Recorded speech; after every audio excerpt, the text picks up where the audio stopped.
मेरे साथ हैं अरबाज खान जो आज एक सोल्जर बन के आए हैं। Arbaaz, welcome to Zoom. Thank you, बहुत बहुत शुक्रिया। सबसे पहले सोल्जर आज क्या क्या करने वाला है? इनका जो इवेंट है और ये इन्होंने जो ये किया है, ये एक और तरीका है जहाँ पर main bring out the best in main, and that is by bringing out those values in main जो ज़रूरी होते हैं, और उसमें से वो होते हैं जो औरतों की रिस्पेक्ट करना, उनको सपोर्ट करना। एक सोल्जर जैसा होता है ना, एक जिसकी एक इंटेग्रिटी होती है, जिसके अंदर एक कमराडरी होती है, उसमें एक वो सारी जो क्वालिटीज़ होती है ना, जिससे आपको कॉन्फिडेंस फील होता है, वो ये कैंपेन उस बारे में है, अवेयरनेस के। कोई आपका पर्सनल एक्सपीरियंस, आपका फैमिली या बाहर कहीं आप गए हो तो जो आप हमारे साथ शेयर करना चाहें? वेल,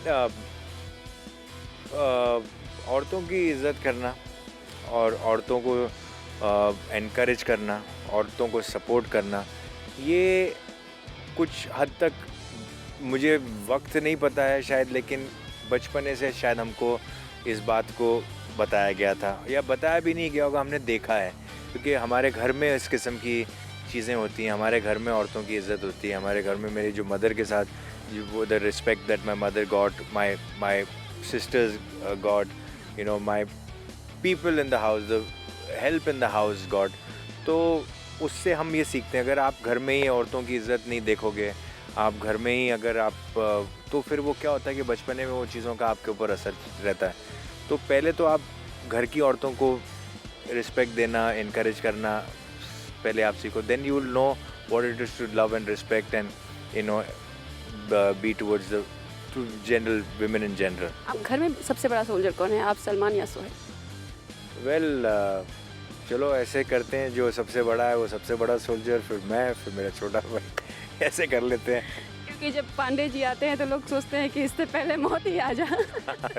कुछ हद तक ये भी सही है। कुछ हद तक आप ही की लाइन है। बिल्कुल, हाँ, गाने की लाइन्स हैं। कितना सही है ये। नहीं, I think you know Salman has got great qualities, and he's a soldier for women for sure. You know, वो अपनी, like I said, कि घर की औरतों को जितनी रिस्पेक्ट देते हैं वही बाहर की औरतों को देते हैं. You know, like, you know, he looks at, you know, a lady sometimes like a mother or somebody like a sister. So, you know, he is completely in this belief that the women have to be loved, respected and encouraged. Yeah. Thank you, Arbaz. Thank you so much and all the best. Thank you.